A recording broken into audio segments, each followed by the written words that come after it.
지난해 서희초등학교에서 초임 교사가 숨진 사건은 이 교사들이 억눌러 왔던 울분을 토해내는 계기가 되기도 했습니다. 당시 교사들의 우울감이 일반인보다 상당히 높고 정서적 탈진 상태도 심각하다는 조사 결과가 나왔는데요.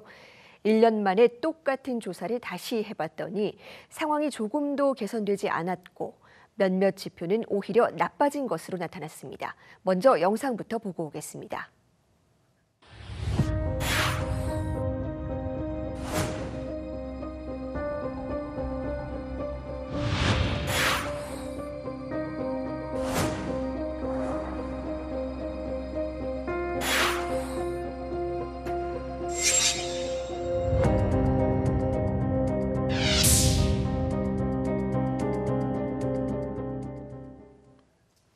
네, 전국 교직원 노동조합과 교사들의 마음 건강을 조사한 녹색병원 윤간우 직업환경의학과장과 조금 더 자세한 이야기 나눠보겠습니다. 자, 과장님 어서 오세요. 네, 지난해에 이어서 올해도 이 선생님들 마음 건강 실태를 조사하셨습니다. 올해 조사에서 특징이 있었을까요? 가장 큰 특징은 지난해보다 조사 참여하신 교사의 수가 좀 감소하였습니다. 네. 2023년 조사에서는 한 6천여 명이 조사에 참여했는데요. 올해 조사에서 한 2천여 명이 감소한 수준의 좀 데이터를 구할 수 있었습니다. 아무래도 이전 조사보다 조사 기간이 좀 길었음에도 참여가 낮은 이유는 현장이 변하지 않았고, 그러다 보니까 교사 스스로의 실망감 그리고 조사에 대한 피로가 이어져서 조사 참여율이 좀 많이 낮았습니다. 다른 특징은 지난 1년간의 변화를 보기 위해서 저희가 이제 23년 9월부터 올해 8월까지 교사의 업무 환경의 변화와 정신건강 변화를 조금 추이를 보기 위해서 문항을 좀 구성하였습니다. 네. 환경에 대한 실망감이 조사에 대한 피로도 이어졌다. 상당히 안타까운 부분인데요. 지난해 우울감을 느끼는 교사들이 절반이 넘는 것으로 나타났었습니다.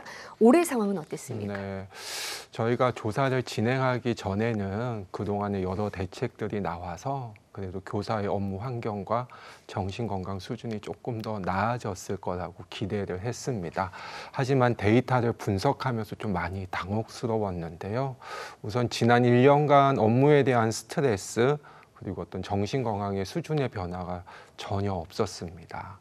주요 내용은 이제 학부모 상담 또 민원 대응 업무가 여전히 어렵다고 답변한 경우가 한 40% 정도여서 1년 전과 변화가 없었고요. 여전히 수업보다도 학부모와의 상담, 민원에 대한 대응, 행정 업무에 대한 부담이 10배 이상 좀 높은 수준이었습니다. 저희가 이제 한국형 직무 스트레스 검사 도구로 이 스트레스 수준을 봤었는데 그 역시도 지난해보다 오히려 좀 증가된 수준이었고요. 특히 정신건강과 관련해서는 심한 우울감을 가진 교사의 수가 오히려 줄어들지 않았고 오히려 좀 늘었던 수준이었어요. 작년에 한 38.3% 정도가 심한 우울감을 호소하였는데 올해는 오히려 한 5% 증가한 수준이었습니다. 그리고 실제 어떤 정신적 탈진 상태를 뜻하는 번아웃이라는 경험도 어떤 업무를 수행하기 어려울 정도의 심각한 번아웃을 경험한 경우도 작년보다도 좀 증가한 상태여서 업무 환경과 정신건강 수준이 오히려 조금은 나빠졌다는 판단이 들었습니다. 네, 10명 중에 4명이 넘는 분들이 심한 우울 증상을 겪고 있다. 너무나 심각한 상황인데요. 폭력에 노출되는 비율 그리고 극단적 선택을 생각하는 선생님도 여전히 많았다고요. 네. 지난해 조사에서 이제 교사의 정신건강에서 가장 위험한 요인은 이런 민원에 대한 대응과 폭력에 대한 경험이었거든요. 특히 그 민원 대응에서 이제 다양한 폭력들이 이루어지기 때문에 이걸 막기 위해서 여러 가지 제도적 지원들이 마련이 되었지만 여전히 폭력에 대한 노출은 변함이 없었습니다. 교사의 68% 정도가 지난 1년간 언어 폭력을 경험했다고 답변을 했고요. 신체 위협은 한 20%, 성적인 희롱과 관련된 부분 한 15% 정도. 일반 산업에서 여러 가지 이제 이런 폭력에 대한 노출 경험률이 한 3%인 것과 비교하면 아주 좀 높은 수준이었습니다. 특히 폭력의 피해로 나타나는 정신건강이 이제 외상 후 스트레스 장애인데 네. 이번 조사에서 언어 폭력을 경험한 교사에서 이 외상 후 스트레스 고위험군에 해당되는 분들이 한 37% 아주 높았고요. 특히 안타까운 것은 20, 30대 여성 교사에서 훨씬 더 피해가 빈번하고 정신건강 수준이 좀 나쁘게 나왔습니다. 특히 지난 1년간의 조금 이제 극단적인 선택을 생각을 했거나 그런 교사의 퍼센테이지도 한 15% 수준이어서 여전히 마음 건강 수준은 좋아지지 않았고 어떤 부분은 오히려 나빠졌다라고 좀 판단이 되었습니다. 네, 지난해 그 서해초 사건 이후에 교권 5법 시행 등 굉장히 다양한 제도적인 지원 방안이 나왔었습니다.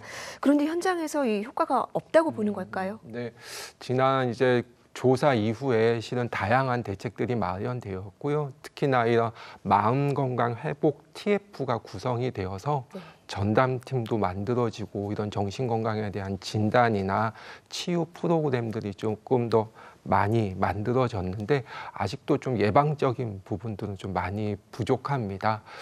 올해 4월에 다른 조사에서 실시한 자료를 보면 이 학교 민원 대응팀 시스템에 만족하지 않거나 또는 이걸 좀 잘 모른다고 답변한 교사가 85%에 달하고 있어서 아직도 이런 민원 대응에 대한 시스템이 좀 자리를 잡지 못하고 있는 실정입니다. 네, 그다음에 이번 조사의 시사점이라고 할까요? 이후에 어떤 대책이 만들어지면 좋겠습니까? 우선은 학교 민원 처리에서의 각 구성원의 책임 그리고 이런 행정적 지원 사항에 대해서 좀 명확하고 좀 더 세밀한 이런 매뉴얼들이 좀 정비되어서 지금 만들어져 있는 학교 민원 처리 시스템이 좀 제자리를 잡을 수 있도록 조금 더 이제 관심들이 필요할 것 같고요. 또 하나는 이제 국가 단위에서 교사 마음을 살펴볼 수 있는 조사가 그래도 정기적으로 좀 진행이 되어서 그 결과를 통해서 교사의 마음 건강을 좀 지키고 유지할 수 있는 이런 체계가 하루빨리 좀 자리 잡혀야 될 것 같습니다. 네, 녹색병원에서도 선생님들을 위해서 또 특별한 지원 방안 갖고 계시다고요? 저희가 실은 녹색병원이 사회적으로 좀 도움이 필요한 곳에 찾아가서 의료 서비스뿐만 아니라 여러 가지 같이 연구하고 실천하는 공익형 민간 병원입니다. 저희가 저희 역할들을 더 잘하기 위해서 한 3년 뒤에 이제 여러 시민들의 모금을 통해서 이 전태일의료센터를 만들게 되거든요. 근데 저희가 이제 센터의 한 클리닉으로 선생님 감사합니다라는 전문 클리닉을 만들려고 해요. 그래서 그 클리닉에서는 그동안 선생님들의 어떤 사회에 대한 기여나 공헌에 좀 감사드리고 앞으로 더 힘낼 수 있도록 좀 도와드리는 여러 가지 정신건강이나 근골격계 이런 치료 지원센터를 만들 예정입니다. 네, 선생님들의 무력감이 너무나 심각하고 특히 20, 30대 젊은 교사들을 중심으로 교단에 떠나는 사례도 많다고 합니다. 이 선생님들의 마음 건강 문제에 대해서 많은 관심과 지원이 이어지면 좋겠습니다. 과장님, 오늘 말씀 고맙습니다. 네, 고맙습니다.